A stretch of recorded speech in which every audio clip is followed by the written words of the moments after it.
Rabindranath Chakraborty Memorial Oration. Dr. Rabindranath Chakraborty was born on 1st August 1928 and he breathed his last in 10th February 1981. He was a specialist in chest medicine and joined Indian Railways Medical Services in 1958. He was an extremely energetic and youthful popular personality, being genuinely versatile. He had keen interest in diversified subjects like dramatics, socializing and sports. He passed away at an early age of 53 when he was a division medical officer in this very hospital.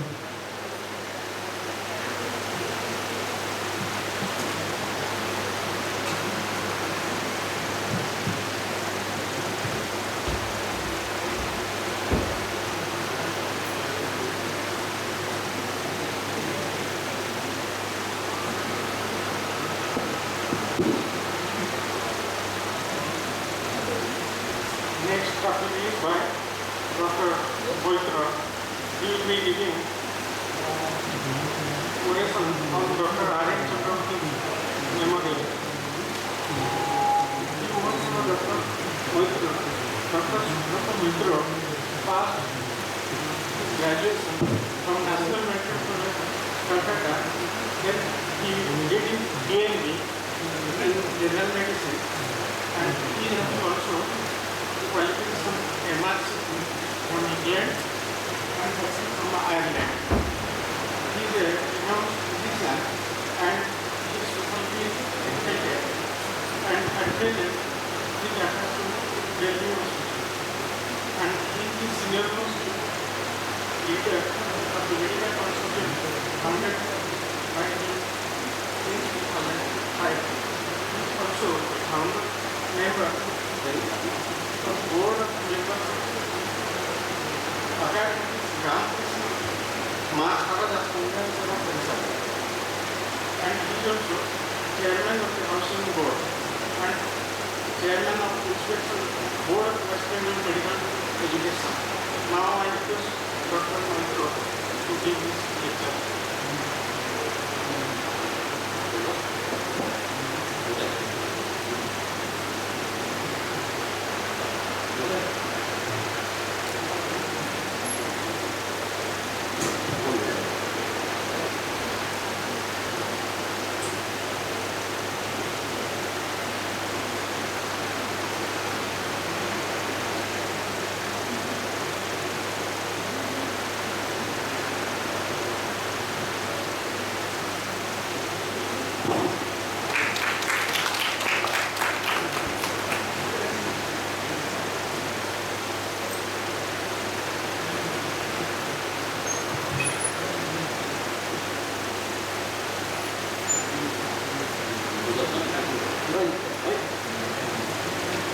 Hello.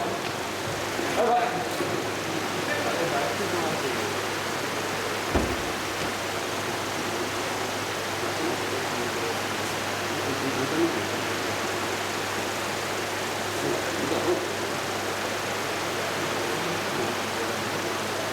Respected Chairperson, good morning everyone.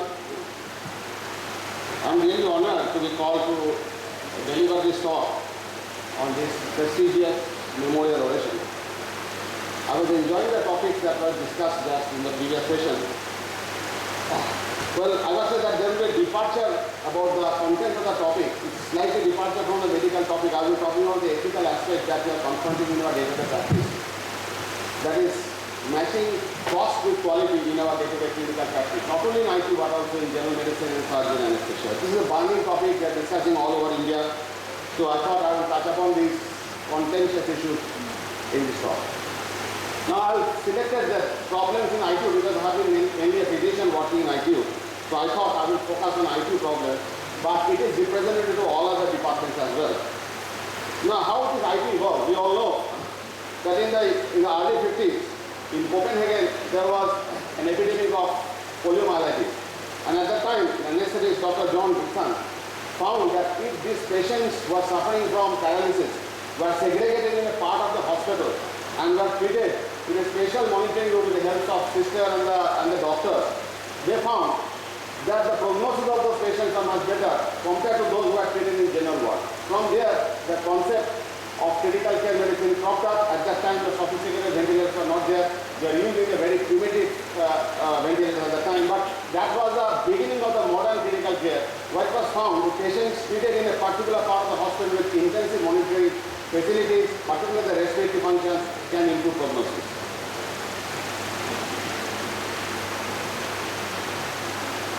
Since then, there's a lot of evolution of the critical care medicine. In the West, the critical care medicine started becoming popular in the 60s, and in India from the 70s, particularly the western part of India, the critical care medicine practice came into view. But in Kolkata, from mid-80s, the critical care medicine, mainly in the private sector, started becoming popular. The problem of critical care medicine is what is the goal? The goal is to provide best kind of high quality care to all the patients, those who are coming. Now the question is that, while we are discussing on the cost versus quality, does it matter? I am going to the USA study. It has been shown that if you have to reduce the cost of the treatment, the quality has to improve. So that is important, that people think that if the quality has to go up, the cost will go up. It's the contrary. The US studies have shown that if you want to reduce the cost of the treatment, you have to improve the quality of the treatment. That was a study from US tertiary hospitals. And if you take a UK experience, you see in the UK, they also provide a very good kind of critical care medicine. But compared to USA, the amount of budgetary allotments to the ICU is much less. In USA, it's compared to 20% of the budgetary allotment, only 2% of the budget goes for the critical care medicine. But still, if you compare the results, the outcome of the results of critical care patients in UK and USA, you find they are the same.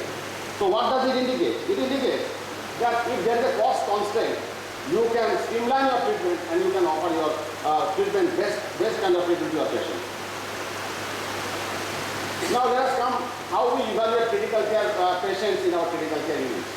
When in 1960s, when the critical care came into being, at that time there were no sophisticated scoring system. The doctors used to believe on the tube size. The number of more tubes the patient usually had, the more serious was the patient. Endotracheal intubations, catheterization, central and something like that. Then, with slowly evolution of the time, we had all the scoring systems like T-scan, Apache systems, SAT system. There are lots of scoring systems by which we can document what is the score of the patient, how critical is the patient, and how severe is the patient. And from that, we can determine what is the length of the stay of the hospital, what is the cost of the patient, and what is the mortality kind of thing of the patient. And from this calculation, we can calculate the cost-effective analysis and see how the IQ, that particular IQ is performing. Now the question is that how we measure the quality. It's very easy to talk about the quality, but how are we going to measure the quality of the patient?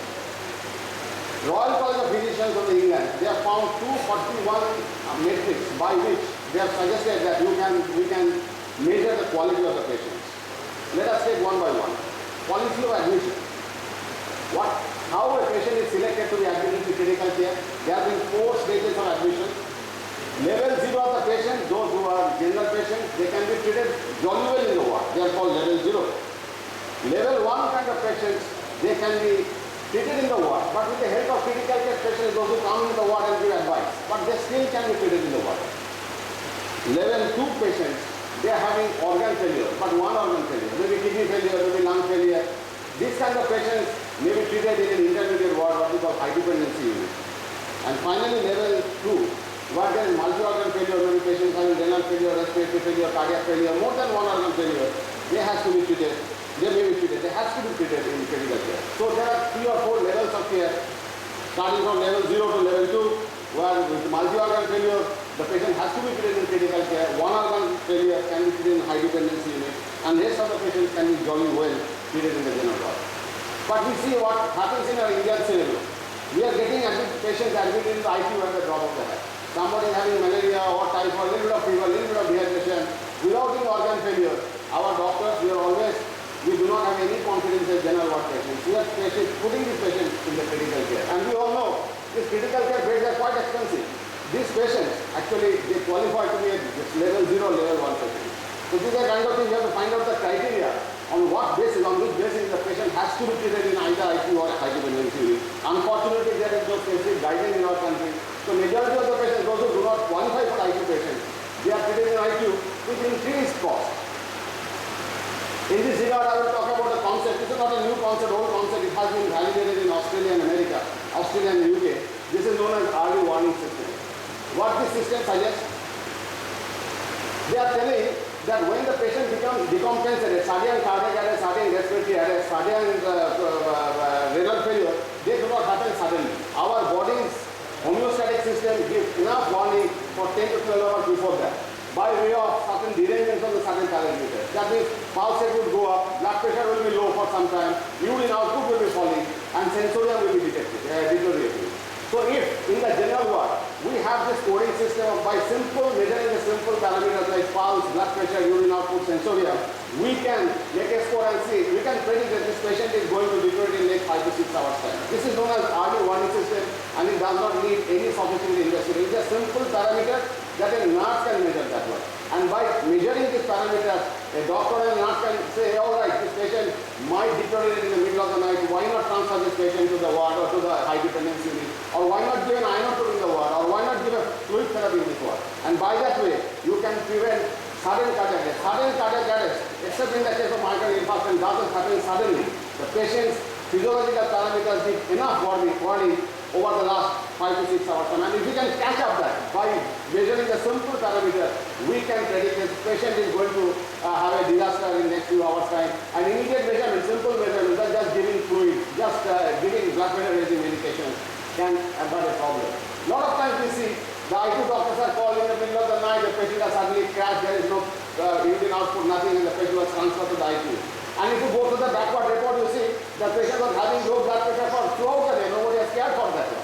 And if at that time somebody has challenged fluid, maybe you would have avoided renal failure and a very expensive treatment item. So this warning, early warning system, this has been validated, and in Australia and UK they practice regularly. The nurses measure this kind of thing, and if there is any problem in that, they inform the I2 doctors. They come and give a simple remedial measure and can avoid I2 transfer or even sudden cardiac arrest. And by doing this one, you can prevent, as I said, 50% of the cardiac arrest, has been shown 50% of the cardiac arrest in general ward can be avoided just by measuring these few parameters in the clinical ward. What are the other metrics for quality? Delay appropriate time of discharge. That is very important. In our country, because critical care is a private setup, majority of the time there is a tendency to delay the discharge from the IT. We are doing that. If you delay the discharge of the IT patient, that the cost not only go up, the mortality will go up, because the more the patient is in ICU, the more the chance of having infection. At the same time, premature discharge is also not a good quality. If the patient is discharged from ICU and the next day the patient comes to a hospital, that is also not the right quality measurement. So the doctor has to know exactly which time the patient has to discharge. This is also quality measurement. Role of high dependency unit. What is the high dependency? It is the intermediate unit between the general ward and ICU. And what is the difference between ICU and high dependency unit? The difference is that it is less cost intensive, less labor intensive, less technology dependent. In contrast to the ICU, where ideally there should be 1:1 nursing or 1:2 nursing. In this case, the nursing doctor's ratio, the nursing patient ratio will be 1:3 or 1:4. You just need to have a monitoring system, no sophisticated gadgets. So what happens? The cost of the bed charge is much less. So we have to use this kind of a high dependency unit more and more frequently in our country. I have done a study on high dependency unit. I have shown my personal experience that if you have a 10-bedded ICU in Indian scenario, you have to have a 20-bedded high dependency unit. And what we have shown that the majority of the patients that we are treating in ICU can jolly well be treated in high dependency, like asthma, COPD, liver dehydration, high fever. So when the doctor is not very happy about keeping the patient in the ward, they can be treated in a high dependency unit.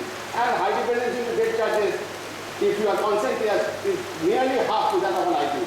So these are the kind of things that we have to formulate policies where more and more high dependency units beds should be created, not only in the private sector but also government sector hospitals.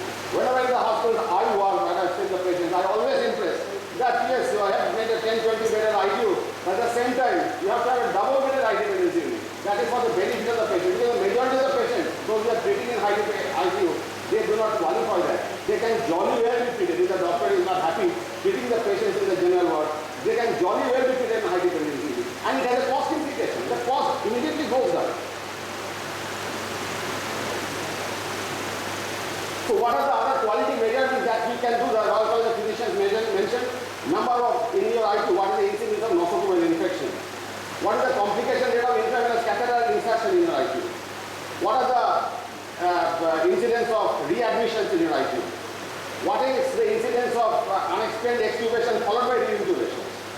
what is the incidence of how many patients who have been ventilated in your ICU, they survive. What is the use of how much blood your ICU consumes? And what is the incidence of renal failure? These are the parameters, these are the simple parameters by which you can measure the quality. How I tell you? Ventilator associated pneumonia, nowadays we call tube associated pneumonia. It's a common problem in ICU, you all know. Now how you can prevent this kind of thing, or particularly hospital-acquired pneumonia? Simple measures like you put the patient at 30-degree position, because aspiration is the most common cause of hospital-acquired or nosocomial pneumonia. Mouth care by the nurses, regular 3 to 4 hourly mouth care, and appropriate antibiotics. So these are the things, process measures for prevention of ventilator-associated pneumonia, I would say ICU-associated pneumonia. Now how to measure this quality? Now each and every month you just do an auditing and see how many of your patients has developed this ICU-associated pneumonia. From that you can calculate that yes, your ICU is performing well, your nurses are doing the regular mouth clearing regularly, they are putting the patients in the proper position, and your doctors are using the right antibiotics. Catheter-associated sepsis. Again another common problem. We put catheters to give antibiotics and the discharge is delayed because the patient develops catheter-associated infections, another neuroperium independent goes on, and instead of 5 days, the patient is in the hospital lying for 10 to 15 days. This is a huge cost. So you can measure that. What is the incidence of catheter-associated infection of an ICU? And that will indicate the quality of ICU. Sepsis. I'm not going to detail because time is will not permit me. So see what is the incidence of sepsis and whether your nurses are using the guideline monitored treatment of sepsis. You know that there is a guideline for treatment of sepsis. You can go and see that either septic patient or the patient suffering from septicemia are all getting the typical guideline associated treatment. So that is another quality assessment. Sedation. I'm not going to, you are the expert because the anesthetist. Nowadays you know that sedation use is coming down much less. And it has been shown that if you give early morning wake-up call, somebody who has in ventilation, we always sedate them, you all know that. It has been shown that if you give morning wake-up call, that every morning, if you stop the sedation, either midazolam or propofol, watch the patient for 2 to 3 hours, let them to awake, and then again sedate them, make them sedated. That gives a better prognosis than who has been continuously given on sedation. So you go to your IQ and see whether this practice has been followed in your IQ. So that is another quality measure. Liberation and ventilation I already talked about. Blood product. You all know that blood transfusion is not always good, and it has been shown by different trials that you need not have to put the hemoglobin at 12 in critical care patients. If your hemoglobin is around 8, that is good enough. So there has been a study between the restrictive blood transfusion and regular blood transfusion in critical patients. It was shown that those who had a restrictive blood transfusion with a target hemoglobin of 7.5 to 8, they fared better than those who had a hemoglobin of 12 grams per cent. Because the blood has a lot of problems, you know, it's an infective agent, it causes cardiac failure, it can cause a lot of problems. So probably that was the reason why those who received more blood transfusion with a target hemoglobin of 12, they had a bad prognosis than those who target hemoglobin was 5.8.5.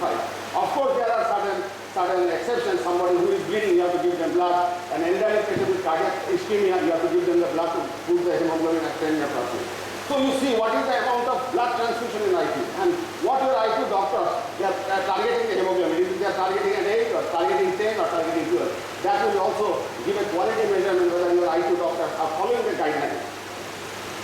Finally, acute renal failure. You see, majority of the patients who come in IQ, they do not have a renal failure. But in the process of time, in 3 to 4 days time, we find that creatinine has gone up. They have gone into acute renal failure. And in majority of the time, it is iatrogenic. An elderly patient coming to ICU with pneumonia, creatinine 1.2, a junior doctor would think, or maybe 1.3 or 1.4. The junior doctor would think, oh, creatinine 1.3 is okay. But in an elderly patient, 1.3 creatinine is a sign of renal failure because the muscle mass is low. Now, this patient has been sent to a CT scan department for maybe abdominal CT or contrast enhanced brain CT. And within 24 hours, you see, after giving contrast, the patient develops renal failure. Because iatrogenic. Did we take the proper precautions to prevent renal failure? This patient was susceptible to have renal failure. In that case, with contrast enhanced renal failure, the patient is having sepsis, the patient is having antibiotics, patient's creatinine on borderline. He is the right candidate to develop acute renal failure if we are not careful. And majority of the time, the renal failure are iatrogenic in the world. So you measure what is the amount of what is the incidence of renal failure on IQ, and then you can see that yes, your IQ is giving a quality care.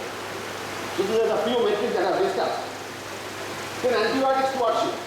We are using antibiotics right, left and center without having any antibiotic policy. And it has been shown in the USA that if you have an antibiotic stewardship program where the antibiotic policy and prescription has been controlled by a group of persons, not only the physician, treating physician, but also pharmacists, the hospital infection committee chief, and they control how many days of antibiotics you are giving, what kind of antibiotics you are giving, what combinations of antibiotics you are giving. They have shown that you can improve prognosis. Not only improve prognosis, but also reduce the cost. It has been shown that if you go through the drug chart daily, it is not our study, it's a Chicago hospital study. They have shown that if the doctor, senior consultant goes through the drug chart daily, they will find out that the patients are getting unnecessary antibiotics. Somebody was getting piperacillin tazobactam, a senior doctor has come and again prescribed meropenem without crossing the previous drug. And you will find out that both the drugs are continuously going on the same patient without any reason. So regular checkup of this drug chart by independent body or the doctors, it has been shown, reduces the cost and improves the quality. And other thing is that investigation, regular perusal investigation. Sometimes we say during a report, sputum report, blood report, but sometimes we forget to check whether the report has been perused and whether the antibiotic that we have been giving is corresponding to the right culture and scientific report. So this study in Chicago, they have shown that not only drug chart monitoring, but also regular monitoring of the investigation chart to see whether the right antibiotic has been given for the right duration. For UTI, 7 days antibiotic, for pneumonia, 8 days antibiotic is good enough.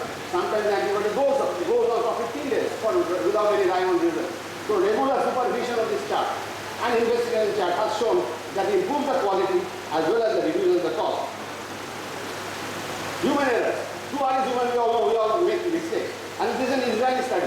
They have shown that in each and every patient, we are doing the small mistakes, and that the number of mistakes that we do is 1 to 4 error per patient in 24 hours. Maybe small mistakes, and this can only be checked by regular auditing and one round. I will come back to that later on.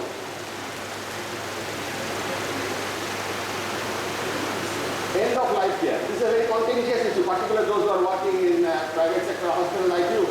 Patients come in a bad state, they are ventilated, and finally the ventilator goes on, the patient doesn't recover. The party requests that why not to take the ventilator off, we cannot afford anymore. The doctor says we cannot take the ventilator off, we have to write it down that I want to withdraw the support. And no son or daughter in our country would write that kind of thing for religious reasons, for ethical reasons. And this goes on, and a lot of problems that profit up there. So how we can prevent that one? There are two terms. One we call it withdrawal of treatment, and another is withholding of treatment. Withdrawal of treatment in our country is not permissible by law. If you have ventilated someone and you suddenly go and say, oh, no, I am going to take the ventilator off, whatever, what happens to the patient, I do not care. So that is not legally permissible. You are susceptible to legal issues. But withholding of treatment is possible. Say for example, a 90-year-old, your grandfather has come with a pneumonia, he is a demented patient. He is in bad shape. Maybe he needs the ventilation. But you discuss with the relative, you see, yes, he needs the ventilation, but ventilation is not going to make him better. Maybe his quality of life will not be improved. So perhaps if you were my grandfather, I would not have done this kind of thing. I would have given best possible comfort care, best antibiotics, fluids and kind of things. Not in IT, in general one. If you convince the patient party, withholding is possible.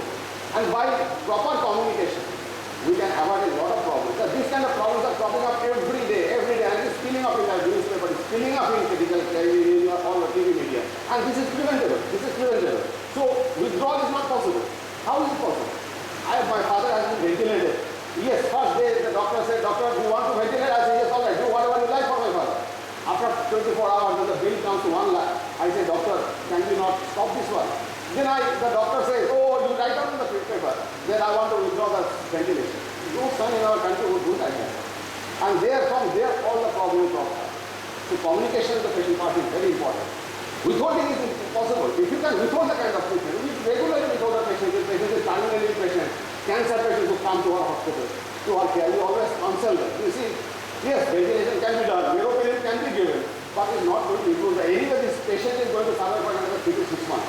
Just giving 1, 2 lakh, 3, 4 lakhs of treatment is not going to improve the survival rate. Just if you add to the cost. So this is very important. Now come to the organization of IQ. We all know that there are two kinds of IQ. One is a closed IQ and another is an open IQ. What is a closed IQ? This is a Western kind of thing. But the patient when he comes to the IQ, the IT in charge becomes all in all. He takes care of everything, whatever decision he takes. And open ITU, that the practitioners, they admit the patients in ITU. The junior doctors do the day-to-day sort of technical job, but decision is being taken by the GP or primary care physician. So which one is better, open ITU or closed ITU? Lots of studies have been done. It has been shown that closed ITU is much better. If an ITU in charge looks after a patient, the outcome of the patient is much better than compared to an open ITU where a general practitioner who doesn't have so much of experience in critical care, he comes and admits the patient and he dictates this, do that, and the junior doctor, they just carry the order. So this open ITU system is not as good as a closed ITU. But in India, what happens, since India is a free practicing country, closed ITU is very difficult. Say for example, I have a patient, I admit a patient to one of the private nursing homes, and there is an in charge who doesn't know the patient. Now he claims that I will be looking after everything and you do not have any stake. It is not possible because the primary care physician will be upset. So I think in our situation, the best idea would be a combined kind of thing, joint admission kind of thing. The IT in charge takes that call, takes the shots of major decision, but the primary care physician is also involved in decision making. So that is the best way. But open ITU is not as good as a closed ITU. What about the round? This is the European Society of Critical Care Medicine. They have done this study.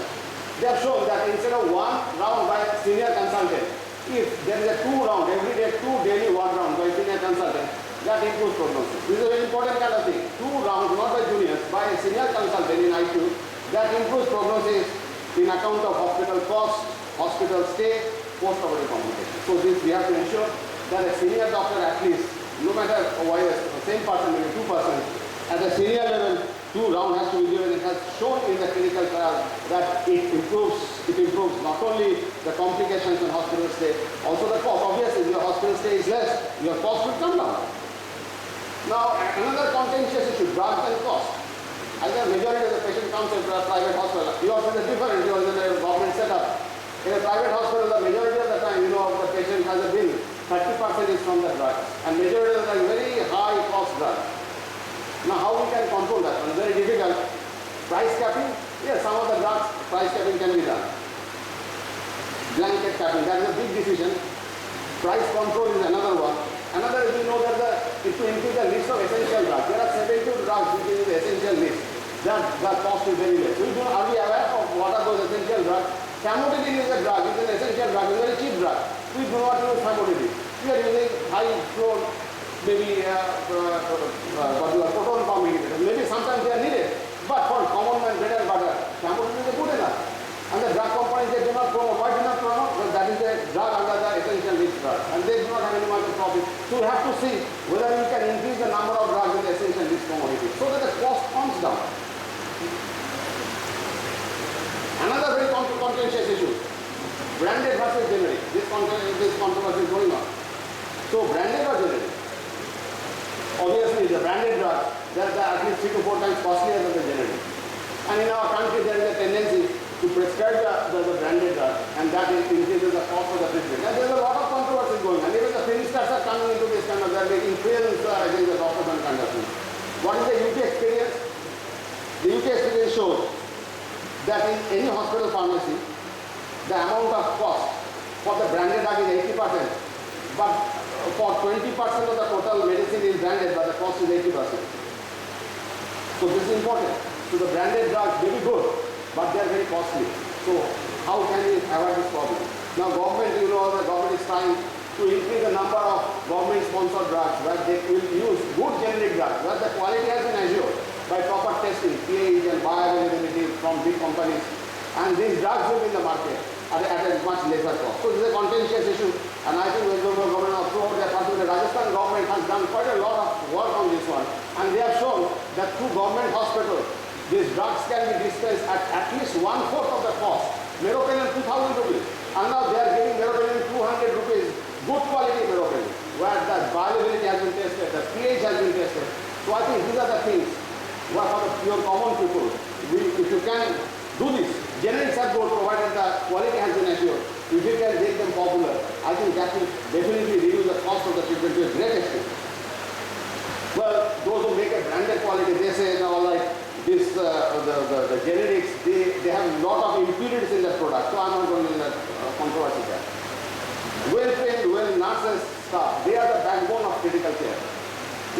nurses are not well trained, you cannot give proper care. Because I do the nurse-led unit. Doctors are there for the round only, but the nurses are there continuous. They are doing the monitor, everything kind of. In our country, what happens? We do not realize this. We just think that an ICU nurse is just a pair of hands. So we can fetch nurses from anywhere and put them in ICU. They do not have the experience. So it is very important that we should create a nursing cadre who will serve the needs for ICU patients. That is what most important. Unless we do that, your care will not improve, your quality will not improve, and your cost will go up. Because 5-day treatment will take 10 days. Training of doctors are important. You are doing that. A lot of critical care societies are there, guidelines are there. We should follow that kind of thing.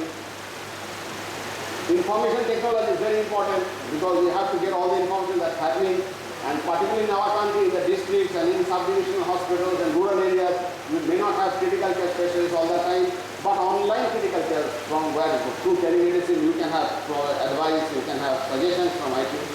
Government sector has to be improved because in government sector critical care is not given so much importance. I'm sure in railways they have a good critical care, but in government sector hospital, barring a few like SSKM hospital and the big teaching hospitals, in the district levels there is no service, not even a rudimentary of the critical care. So that is important that we have to make cost-effective treatment.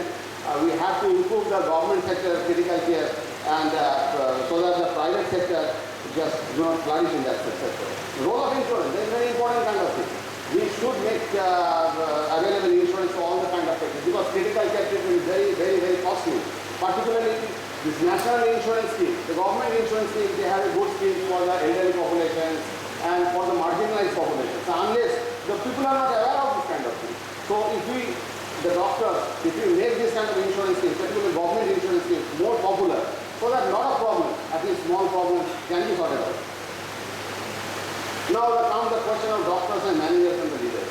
Majority of the time, I'm not sure about the railways, the doctors are at the helm of the affair. The majority of the private sector hospitals, what happens? The helm of the affair, the administrators are not doctors. They are non-medical people and they do not have actually the idea, the interest idea, what's happening.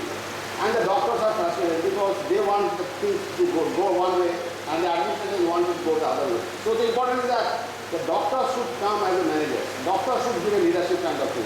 And if the doctors come, a lot of problems, this quality control, the cost control, can be mitigated. And as I said, this is my favorite side, as they did in medicine.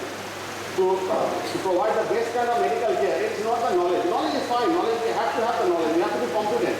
But the ABC of professional is different. A is availability. The doctor has to be available. The behavior is the second mode and the competence is the third mode. I would say competence is the third mode because everybody is a general kind of thing, they have a general knowledge. But the things that are not available is that availability and the behavior. And this, the lack of this two things creating the major problems in medicine, particularly in Bengal scenario. Is the lack of availability and the lack of behavior and particularly lack of communication. That is creating a lot of problems. And finally, this is the last slide. So as doctors, as the leaders, kind of thing, what a doctor can do.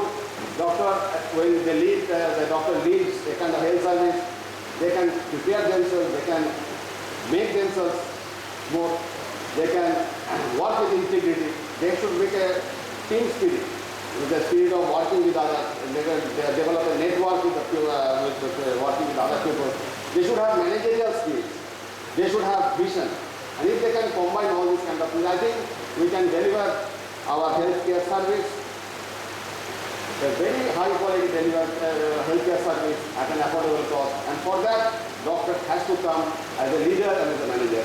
And I think if the doctors come forward, we can provide a very high quality care at a much reduced cost. Thank you very much.